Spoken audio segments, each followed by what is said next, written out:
Hello everyone, welcome to our documentary on speedrunning. Here we will show to you what speedrunning is, a background on it, then we will show you our speedrun of a game called Monster Hunter World, and we will show you how we use the scientific method to complete it. So, what is speedrunning? Well, speedrunning is the art of completing a game or a segment of a game as fast as you can. If you think you're good at a game, there's a chance that you're not, and you'd be surprised with how good some of these professionals are at completing a game. Speedrunning can be more complex depending on the genre of game you're playing. For example, if you choose a role-playing game, an RPG game, it'll take you time to build your loadout, and you could do a lot of different loadouts than a game like Mario, which is just simple, you just beat the level, and there's not much to it. Now, there are different types of speedrunning. For example, there's something called an any percent, which an any percent is where you complete any percent of the game, which could be a part of a game, and you do like a certain challenge or you do a certain method to complete that part of the game. This is the most popular and most well-known form of speedrunning.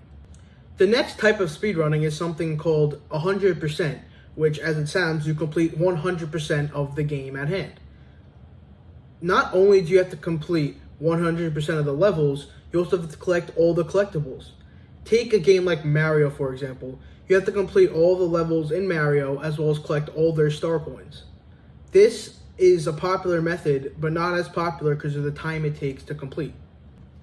The next type is something called TAS. This one is not as popular as the other two, but it is pretty cool anyway. TAS stands for Tool Assisted Speedrun, and it's where you use a computer or another device, most of the time it's a computer, to help assist you in the game. This is where the computer either does inputs or helps you complete inputs faster in order to complete the level faster. Now that we have some of the speedrunning types out of the way, let's discuss a little bit of the history of speedrunning. The history of speedrunning dates as far back as to a game called Doom in 1994. In this game, there were a group of people called LMP Hall of Fame who would go on to create something called an exam. These exams were where they would do an unorthodox or challenging version of a level and try to complete it. After these exams were created, Simon Widlake, a player of Doom, would go on to create a website called Compete In. Compete In was a website where people can go on it and upload their demo runs for other people to watch. As of a couple years ago, this website had over 32 days worth of videos for people to watch. This style of gameplay blew up, and it took over many of the other mainstream titles at the time. Doom players would go on to create something called a TAS speedrun that we mentioned previously. This TAS speedrun was originally created to go beyond human capabilities. The first recorded version of a TAS speedrun was in this game Doom, and it was a man named Andy Kempling who created the first script where it would create a slow-mo version of the game where he would be able to use precise inputs at a faster rate than if the game was in normal motion. At first, these speedrun competitions were just for fun, but later evolved into a form of competition and eventually becoming something for a money prize. The most notable version of a TAS speedrun was by an anonymous man named Morimoto. In the year 2003, he beat the game Super Mario Bros. 3 in just under 11 minutes, which it would take a casual gamer around 5 hours to complete. He was then labeled the deity of speedrunning, but it was later figured out that he was using an emulator to complete these speedruns so fast, which kind of tarnished his name, but he then created a whole new generation of people to come down the line with different creative speedruns. Now, speedrunning is a version of esports that has taken over every game in some way. Now, this next segment is for our speedrun of the game Monster Hunter World. This game is notoriously known for being a good speedrunning game, as it is an RPG game with multiple different bosses that you can beat with different loadouts. The scientific method is important to speedrunning, especially when you're looking at your loadout. As a reminder, the scientific method involves 5 things. First is observation, then there's questioning, then there is experimentation, and then there is your results and conclusions. The observation part of our speedrun is to pick our loadout. Then you want to pick the boss that you are fighting. Each loadout changes depending on the boss that you are fighting, and you have to do research depending on that boss. For our particular run, we plan on fighting the boss Teostra. We plan on using the weapon, the Black Fatalis Blade. This weapon is special in that it has a special attack where if you hit it with the middle of the blade, it does extra damage. Also, you can charge it up so it does even more damage. This weapon is also valuable in the fact that when the boss moves around, it can attack it with a lot of damage. For the question aspect of the scientific method for this speedrun, we chose to question ourselves and asked if our strategy would be viable for this boss fight. Our hypothesis was that we thought it would be a viable option. The experimentation part of the scientific method is actually putting your plan to use and fighting the boss and doing your first attempt. Then you have the result and conclusion part where you analyze if your attempt went well or if it didn't.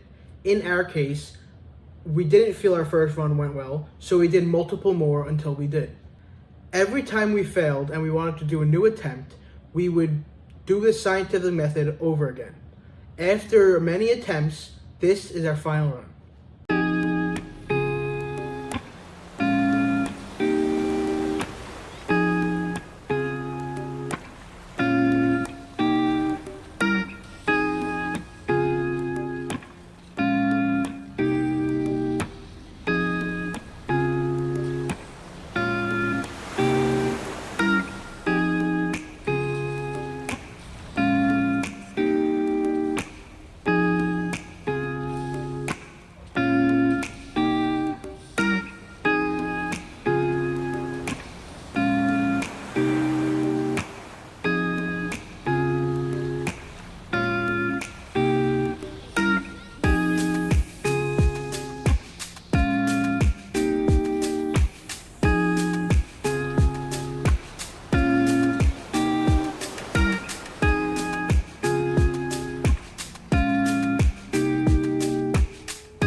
Thank you for watching, and I hope you enjoyed.